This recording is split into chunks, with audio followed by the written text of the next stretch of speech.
Hi, I'm Simon with AppliancePartsPros.com. Today we're going to show you how to repair your appliance. Are you ready? Remember, anytime you work on your appliance, make sure it's unplugged or the circuit breakers are off so there's no chance of electrocution. In this video, we'll show you how to replace the ice container assembly in the Frigidaire refrigerator. It's going to be a very easy repair. Should only take a few minutes to show you how to do it. When you open up the package, you're going to get the new ice container assembly. The ice container assembly is located on the top of the freezer under the ice maker. It collects the ice dropped by the ice maker and dispenses it on demand.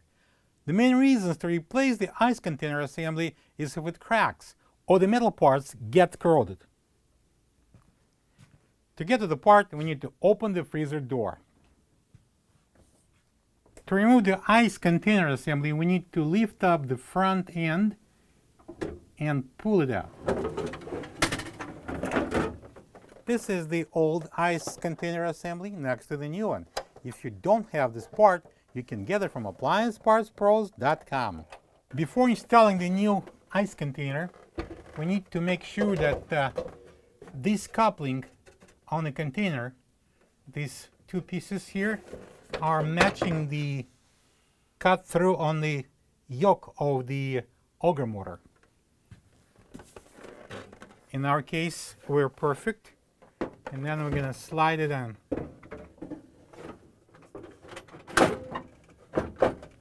And now we can close the freezer door. Plug the fridge back in and make sure it's cooling.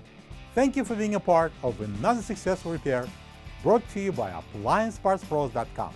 For any of your future appliance repair projects, please check out our other videos available on our site, on Facebook, on YouTube, and on Instagram.